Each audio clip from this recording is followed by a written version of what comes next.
Hi, good evening, and welcome to the Panorama. I'm Joel Reckler, your host. I am a little bit excited because I met and talked to an old friend of mine. We used to work together, and after all these years, she's still a stunningly beautiful woman. Ladies and gentlemen, my guest is Josie De Leon.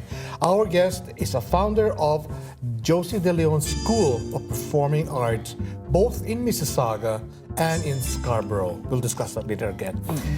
But after all these years, as I said before, she's still wonderful singer and a beautiful woman. Ladies and gentlemen, my good friend, Josie De Leon. How are you, darling? Hello. It's good to see you after all these years. Honestly, seriously, we haven't seen each other for a long time. A long time. I'm excited. That's nice.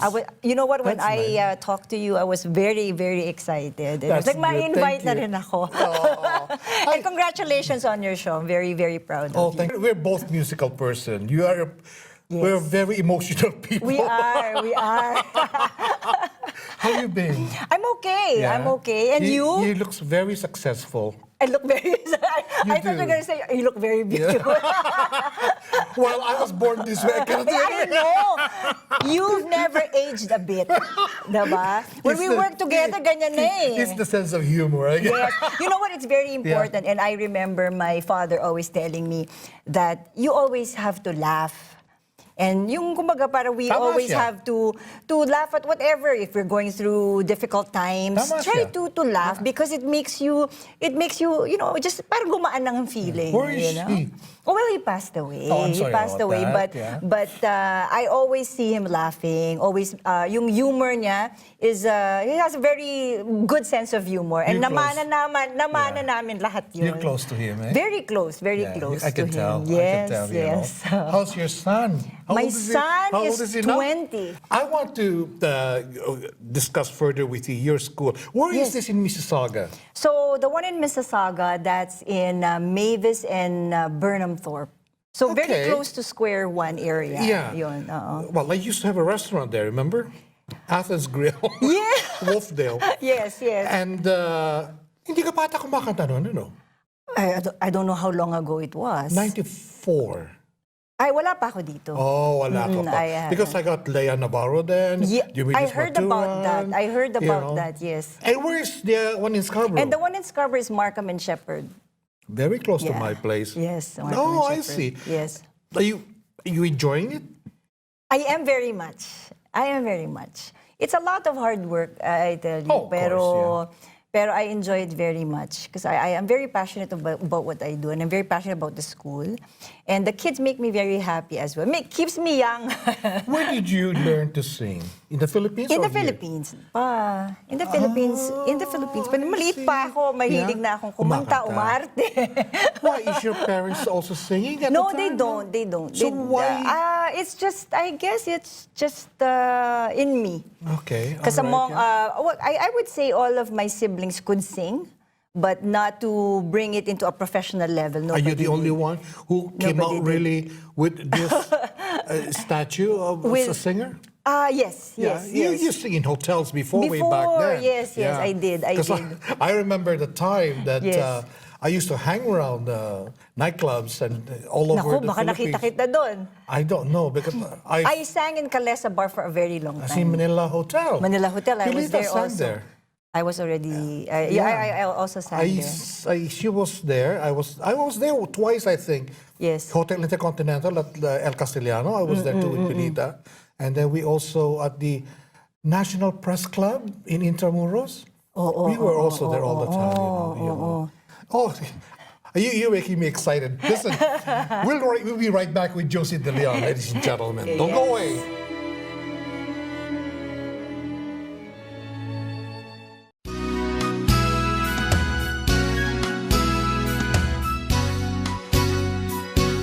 Kung tayo ay matanda na, sana'y di tayo magbago. Kailanman, nasaan may ito ang pangarap ko. Makuha mo pa kayang ako'y hakan at yakapin. hanggang sa pagtanda natin. Nagtatanong lang sa'yo, ako pa kaya ibigin mo? Kung maputi na ang buhok ko.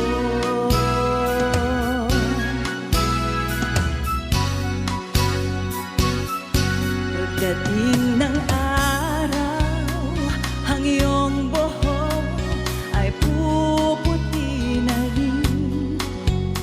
Sabay tayong mangangarap ng nakaraan sa atin. Ang nakalipas ay babalik natin.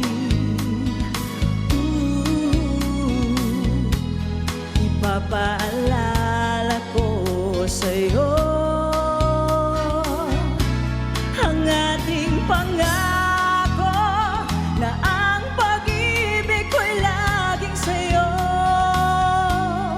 Kahit maputi na ang buhok ko.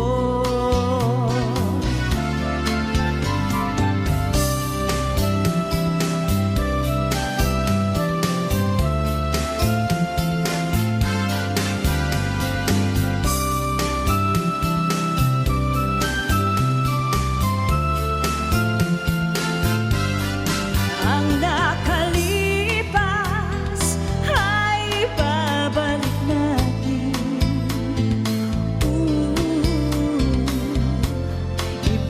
Ipapaalala ko sa'yo ang ating pangako na ang pag-ibig ko'y laging sa'yo.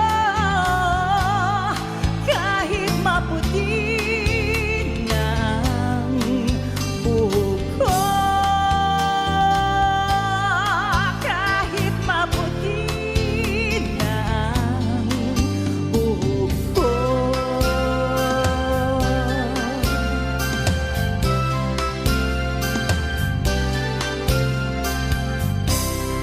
Hi, we're back with the Panorama, and tonight we have our special guest, Josie De Leon. And you just heard her sing, Kahit na Maputi ang Buhok Ko, originally sang by Ray Valera.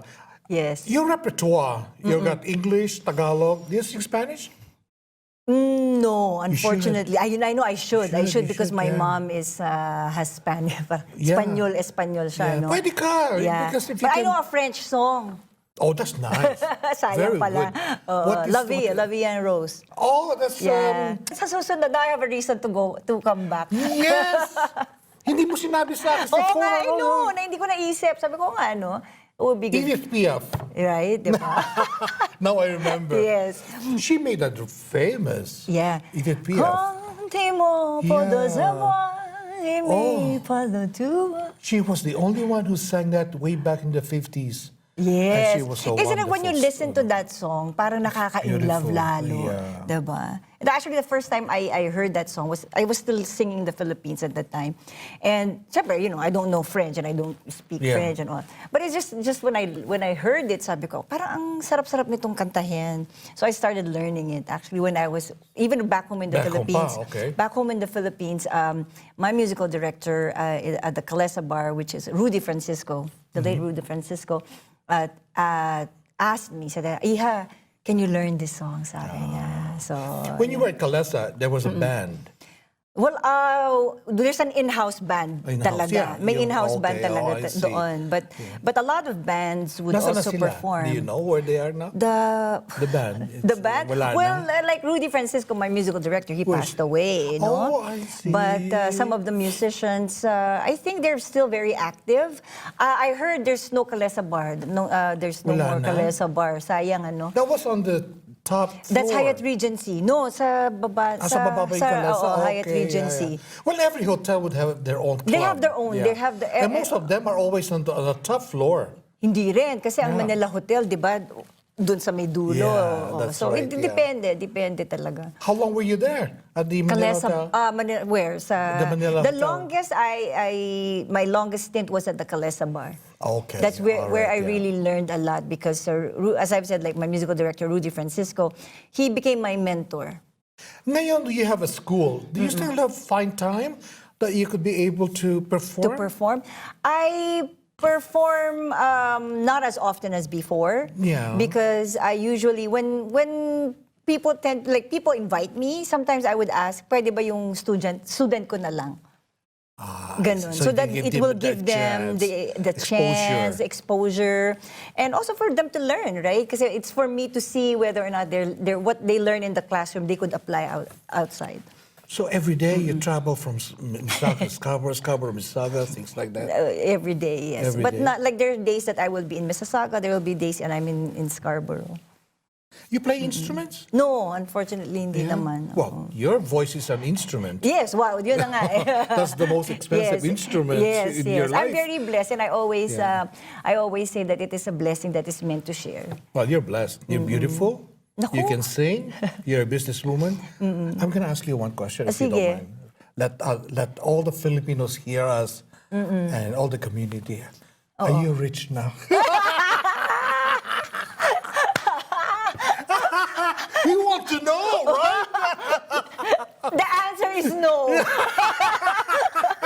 The answer is no. So don't call me. Call him. I like that. Man. Diba? I like that. Yeah. Kinabahan ako doon. Akala ko may tatanungin mo sa akin. Who do you listen? This is a very important question. I always ask everybody. Sige. Who do you listen in the non-Filipino singer? Or where do you get your...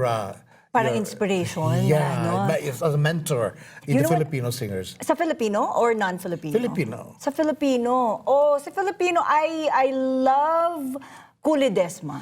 I see. She sings very westernized. Yes. Yeah. But I love her. I like her voice. I like her. Yeah, Well, I like her you know, voice. who would not want like Regine Velasquez, of course, like yung mga ganyan na. Yeah. But of Pilita, the legend. Wow, oo. Pilita's- There's really a lot of actually tayong mga Pilipino talaga namang Sino naman magagaling sa tayo. Americans ang I've you admire? always loved, and until now, I love Barbara Streisand. Oh, of course. Yes. Oh, of course. Siya talaga.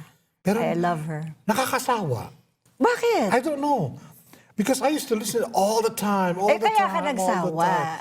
Could be. you Meron know. actually kumbaga, to be honest, ika nga, hindi naman lahat ng kanta niya gusto ko. Meron ding mga kanta na talagang I get hooked on. Yeah. No? Tama. Yeah, parang You're ganun. right, yeah. Ganun, oo. Listen to, this is an old lady too who sings very, very well. Petula Clark. Petula Clark, yes. She When sings a you're lot of... alone and life is making she sings you a lot of lonely. French song. Yes, Petula Clark, yes. I think Downtown is her song. Oh yeah, that's I think she's Downtown. Yeah, that's all, original yun nga. one, Oo, original yeah. I Leon, love that. yeah. I love that. And if you also listen to, I don't know if you know Caterina Valente, she's an Italian singer, another good one. Maybe I'll get it. There's some in the YouTube. And then, I will put i-send it mo in. sa akin. And then, pagbalik ko dito pag Yeah. guest ko, next Yes, week. Every week ako guest mo. Sige, promise me, katama ko ng ng French song. French, oo, I Tsaka dala mo yung promise. anak mo. Ay, pwede. Okay, Oo. I would thank you love very that. much. I would love that. Josie, we'll be back right away. Don't go away.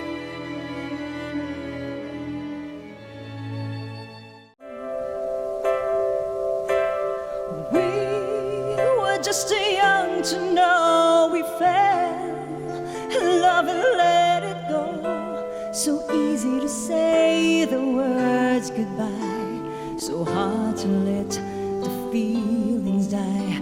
I know how much I need you now. The time have turned back somehow. As soon as our hearts and souls unite, I know for sure we'll get the feeling right. And now we're starting over again. It's not the easiest thing to do. I'm feeling inside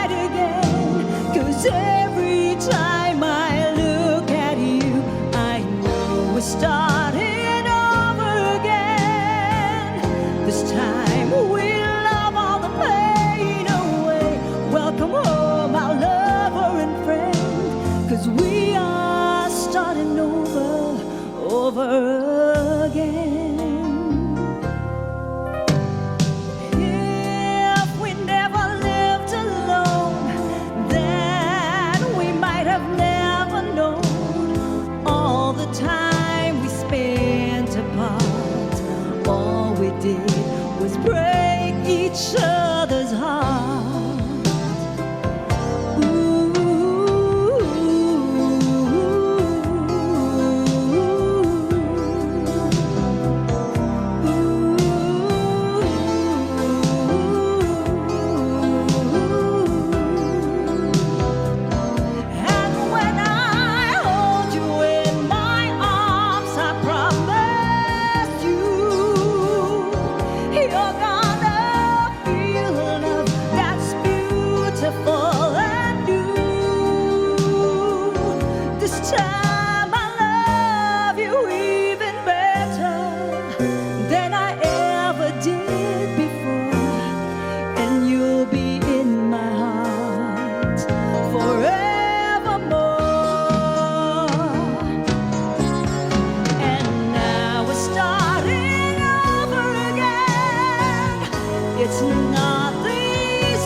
We're back with Miss Josie De Leon. Yes. Josie, ngayon ay nasa stage ka na ng you're a businesswoman. Hanggang kailan mo gagawin to? Nako, hanggang kailan? Miski na... You know what? Itong ginagawa ko is as long as may mga bata na may nag-enroll. Reality, di ba, na hanggat merong mga bata at merong nagtitiwala sa eskwela, I will continue to do it. You know what, one day, take a pick which one is the good singers among all your students. Oo, madami. Yeah, and then make choir by ikaw. They have group numbers. Yeah. So. Sabi mo sa akin. Wow, sige, thank you. We'll let them perform here the same time with your nice. son. Thank and then you. kakanta ka ng French. Thank you. Well, I will buo do na yung show. episodes. Oo, buo na yung gawin show. natin two episodes. Actually, kahit di ka na dumating, kami na lang. That's good idea. Makapagpahinga naman ako. Oo, day off mo na yun. I'll take over. Joke lang. I know that. If I'd like to remind everybody, me and Josie worked together during the Gawad Kalinga. Yes. Yeah, Wow, GK. My guess is that was probably 2003, somewhere around that area. I just remember with Crystal Sahago, remember? Yeah, tama. Yeah, Ganun nakatagal. I don't know where she is now. Oo, ako din. I'm looking for her. I heard she got married and had children. I heard that too. Oo. Yeah, and then of course Karen Tan was here. And, Jennifer Camacho came here.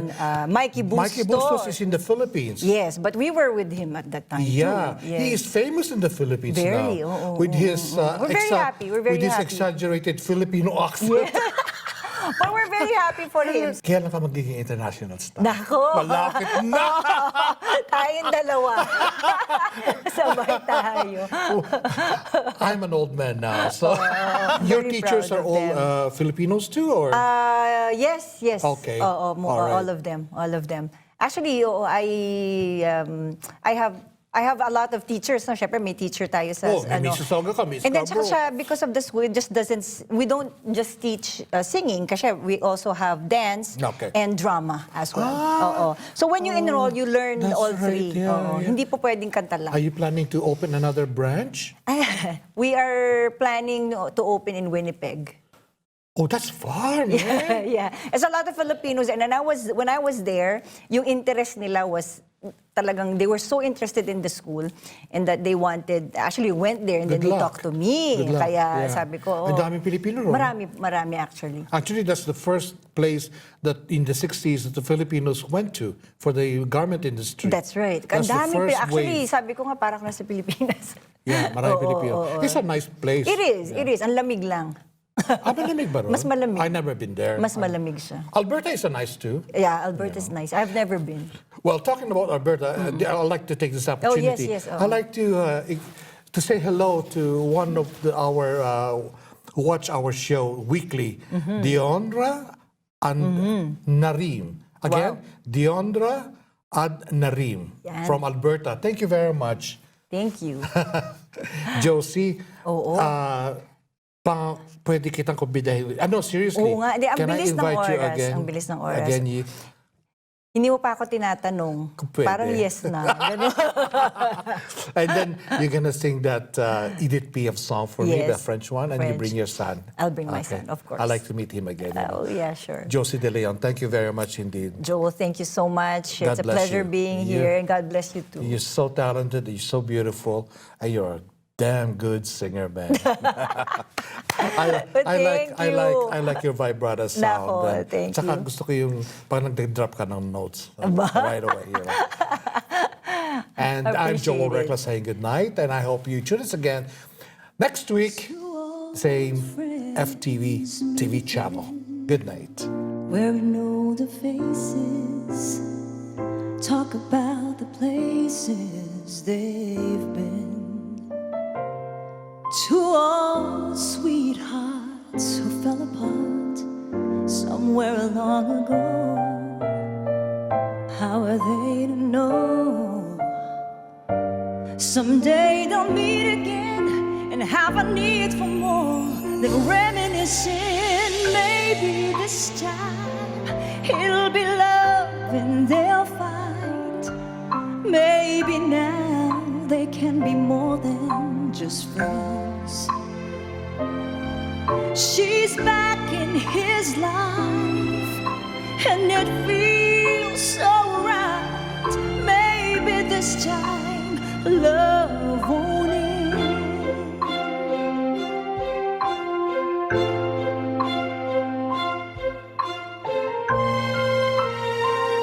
It's the same old feeling back again. It's the one that they had back when they were too young to know when love was real. But somehow some things they never change, and even time hasn't cooled the flame. It's burning even brighter than it did before. They've got another chance, and if they make it, maybe this time it'll be love and they'll find. Maybe now they can be more than just friends. She's back in his life, and it feels so right. Maybe this time love won't end. She smiled like she used to smile way back then. She feels like she used to feel.